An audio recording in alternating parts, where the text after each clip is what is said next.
Hello guys, a warm welcome to you on my channel. आज की video में आपने टाइटल में देख लिया होगा कि आज की वीडियो में हम देख रहे हैं environmental studies. So environmental studies का मीनिंग एंड नेचर हम आज की इस वीडियो में देखेंगे। सो इन्वायरमेंटल स्टडीज़ सिलेबस ये यूजी डिग्री, जो सारे यूजी डिग्री सेकेंड सम है, जैसे BCom, BSc, BA, BCA, BBM, BBA, ये सारों को कंपलसरी सब्जेक्ट कर दिया है। क्यों किया है? ईवीएस सब्जेक्ट, इन्वायरमेंटल स्टडीज जो सब्जेक्ट है हम बचपन से सुनते आ रहे हैं, बट साइंस साइंस वालों को रखा है, समझ सकते हैं, बट ये आर्ट्स ब्रांच और कॉमर्स ब्रांच को क्यों रखा है? क्योंकि इन्वायरमेंटल स्टडीज़, इन्वायरमेंट के बारे में हर एक स्टूडेंट को मालूम होना बोल के गवर्नमेंट की एनईपी सिलेबस में सोच है, इसलिए इन्वायरमेंटल स्टडीज़ सबको कंपलसरी कर दिया है सब्जेक्ट। सो अब इन्वायरमेंटल स्टडीज़ है क्या? स्टडीज़ का नाम तो मालूम ही है, स्टडीज़ मतलब पढ़ाई, उसे स्टडीज़। अब इन्वायरमेंट, अब इन्वायरमेंट देख लीजिए। इन्वायरमेंट तो आपको नेम से ही पता चल गया कि इन्वायरमेंट क्या है। सराउंडिंग, जो ह्यूमन्स रहते हैं, ह्यूमन बींग्स, उनके जो भी सराउंडिंग में आता है उसे इन्वायरमेंट कहते हैं। तो सराउंडिंग में क्या क्या आते हैं? अब जैसे लिविंग ऑर्गेनिज्म में बर्ड्स, एनिमल्स लिविंग ऑर्गेनिज्म में आते हैं। अब नॉन लिविंग ऑर्गेनिज्म में वाटर, एयर, लैंड, फॉरेस्ट, ये सब इन्वायरमेंट में आते हैं। सो अब हम नोट्स के साथ इन्वायरमेंटल स्टडीज़ का मीनिंग देखेंगे, उसके बाद नेचर पढ़ेंगे। चलिए फर्स्ट मीनिंग डिस्कस करते हैं इन्वायरमेंटल स्टडीज़ का। ये आ गया मीनिंग। सो चलिए,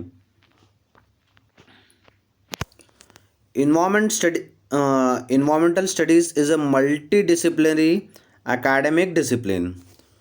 सो मल्टीडिसिप्लिनरी एकेडमिक डिसिप्लिन मतलब, सो इन्वायरमेंटल स्टडीज एक मल्टीडिसिप्लिनरी एकेडमिक डिसिप्लिन है। मल्टीडिसिप्लिनरी, ये वर्ड याद रखिए, ये आपको टॉपिक में ही दिया है कि आपका जो सिलेबस है मल्टीडिसिप्लिनरी मीनिंग एंड नेचर लिखो बोल के आपके सिलेबस में। मल्टीडिसिप्लिनरी क्या है? मल्टीडिसिप्लिनरी मतलब मल्टी माने बहुत, डिसिप्लिनरी मतलब प्रोफेशंस। सो इन्वायरमेंटल स्टडीज़ ये चीज़ है जो मल्टी डिसिप्लिनरी है, मल्टी प्रोफेशन है। जैसे प्रोफेशंस में आते हैं डॉक्टर्स, इंजीनियर्स, अकाउंटेंट्स, सीए, ये एक तरह का प्रोफेशन है। सो ये एक एक तरह के प्रोफेशन है, बट इन्वायरमेंटल स्टडीज क्या है? मल्टी प्रोफेशन है, मल्टी डिसिप्लिनरी है, मल्टी प्रोफेशन है इन्वायरमेंटल स्टडीज़। सो इसमें बहुत ही सारे प्रोफेशंस आते हैं इन्वायरमेंटल स्टडीज़ में।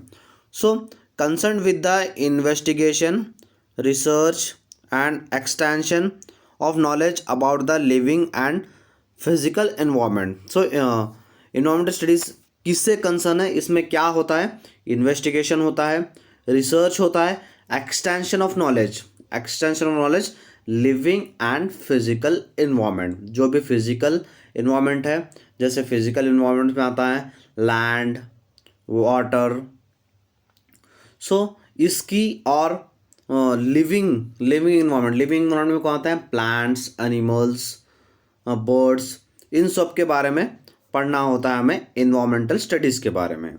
सो आगे देखते हैं। It also aids in better knowledge of environmental nature in political, technical, economic, social and cultural events.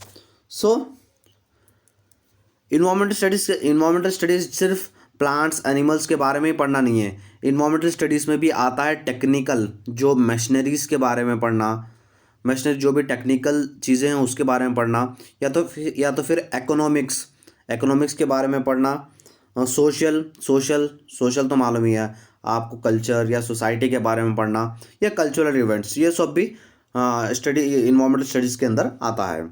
I hope आपको इससे मीनिंग तो क्लियर होगा। मीनिंग क्या है? इन्वायरमेंटल स्टडीज एक मल्टीडिसिप्लिनरी डिसिप्लिन है जिसमें इन्वेस्टिगेशन एंड रिसर्च होता है living organism and physical environment का।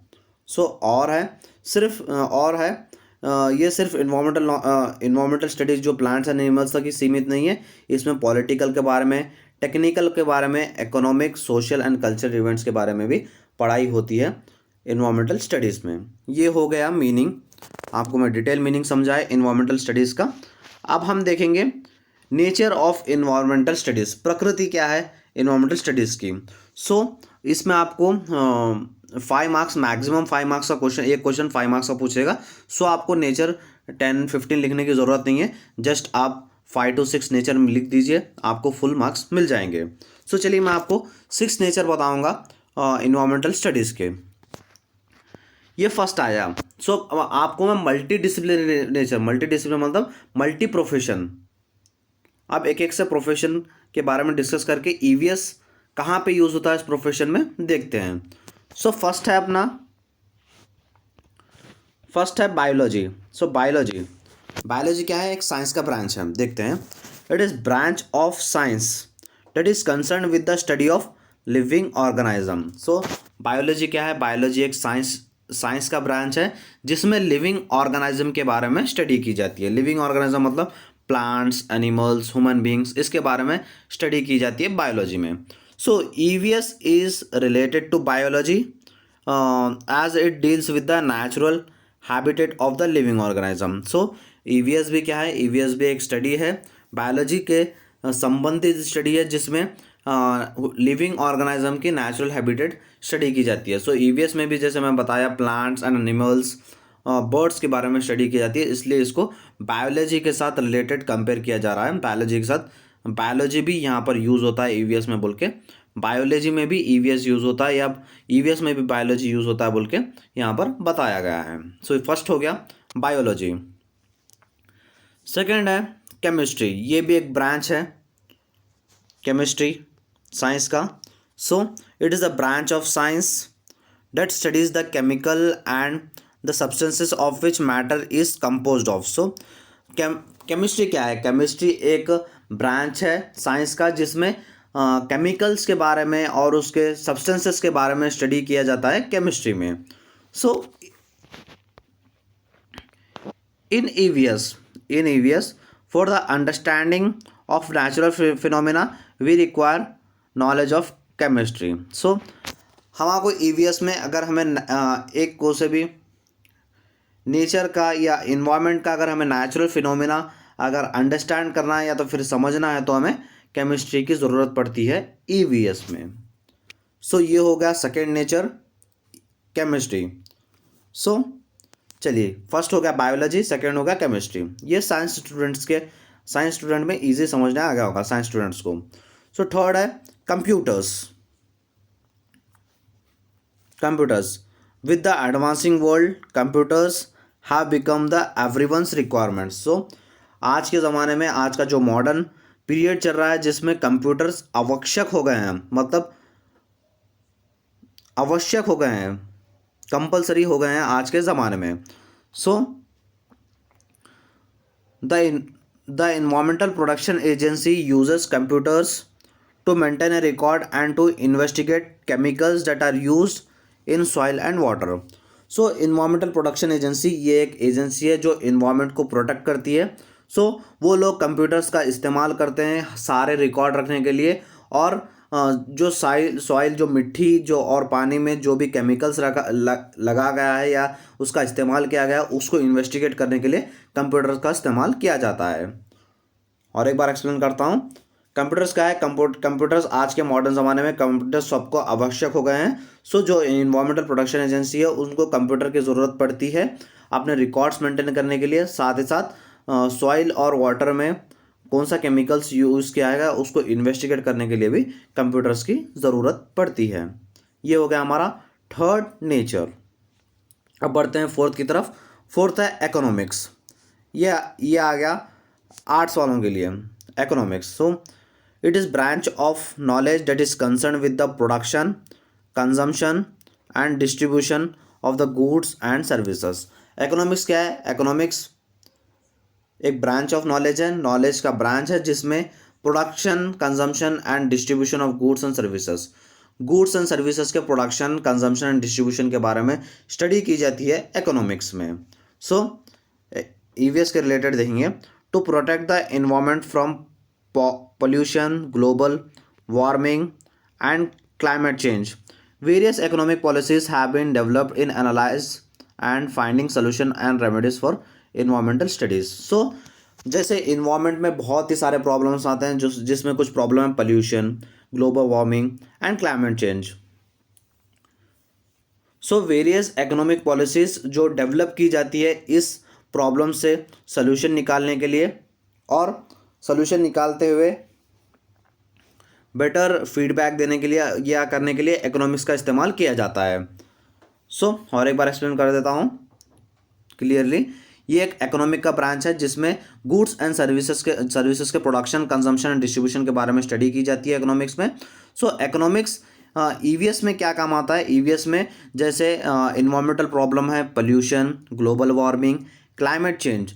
सो इन प्रॉब्लम्स को स्टडी किया जाता है, और स्टडी करके जो भी सोल्यूशन है, सोल्यूशन को निकालने में मदद होता है इकोनॉमिक्स में। ये हो गया फोर्थ नेचर। अब बढ़ते हैं फिफ्थ की तरफ। फिफ्थ है sociology.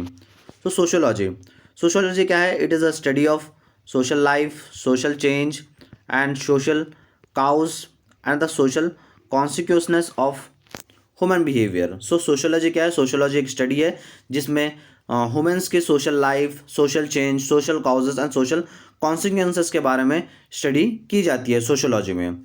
So in EVS what is the help of sociology? Sociology की क्या मदद है ईवीएस में, देखते हैं। It also deals with the relationship between modern societies and the environment. So sociology यहाँ पर मदद करता है।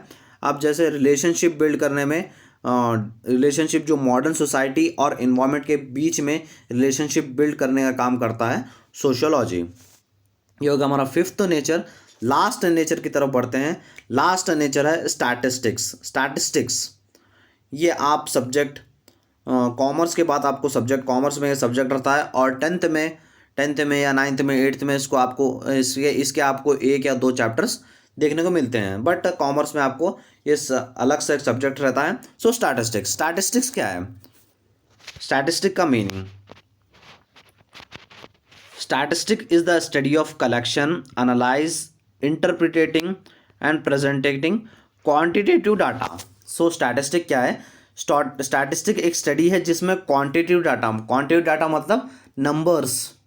अब जैसे नंबर्स 1 2 3, उसको क्वांटिटेटिव डाटा कहते हैं। क्वांटिटेटिव डाटा ये एक स्टडी है क्वांटिटेटिव डाटा का, जिसमें डाटा को कलेक्ट किया जाता है, एनालाइज किया जाता है, इंटरप्रेट करते और उसको प्रेजेंट किया जाता है क्वांटिटेटिव डाटा को। सो वही एक स्टडी है। स्टैटिस्टिक्स क्या है? स्टैटिस्टिक्स में अब क्या होता है, जो भी एक स्टडी करना है न्यूमेरिकल डाटा, अब जैसे कितना पॉपुलेशन है हमारे कंट्री में, सो उसको अगर स्टडी करना है तो उसे स्टैटिस्टिक्स का यूज़ करना पड़ता है वहाँ पर, और उस डाटा को कलेक्ट करना पड़ता है, एनालाइज करना पड़ता है, इंटरप्रेट करना पड़ता है, और अच्छे से प्रेजेंट करना पड़ता है स्टैटिस्टिक्स में। सो वैसे ही कहा गया है। अब यहाँ पर इन्वायरमेंट में क्या क्या मदद होता है इसको? it is also used to analyze data to discover patterns and suggest the best growth of the environment. So environment में स्टैटिस्टिक यूज़ होता है कुछ डाटा को एनालाइज करने के लिए, और नए नए पैटर्न्स निकालने के लिए जो इन्वायरमेंट की ग्रोथ कर सके। सो वहाँ पर स्टैटिस्टिक का इस्तेमाल किया जाता है। कहाँ पर? कुछ डाटा एनालाइज करने के लिए, कुछ नए नए पैटर्न्स निकालने के लिए, और इन्वायरमेंट के लिए बेस्ट ग्रोथ करने के लिए स्टैटिस्टिक का इस्तेमाल किया जाता है। ये होगा हमारे 6 नेचर। फर्स्ट था बायोलॉजी, सेकंड था केमिस्ट्री, थर्ड था कंप्यूटर्स, फोर्थ था इकोनॉमिक्स, फिफ्थ था सोशियोलॉजी, सिक्स था स्टैटिस्टिक्स। सो हमने नेचर एंड मीनिंग आज की वीडियो में देखा है। आई होप आपको वीडियो अच्छा लगा होगा, और मैं इन्वायरमेंटल स्टडीज़ जो सारे सम को सेम सब्जेक्ट है, कंपलसरी सब्जेक्ट है, ये सभी जो भी सम है, यूजी सम, सबको सिलेबस सेम है। सो जो कोई भी वीडियो देख रहा है उनके लिए हेल्पफुल ही है। आई होप आपको वीडियो अच्छा लगा होगा। वीडियो अच्छा लगा तो वीडियो को लाइक कर दीजिए और चैनल को सब्सक्राइब कर लीजिए, क्योंकि ऐसे वीडियोस आपको फ्यूचर में भी मिलेंगे। Thank you so much.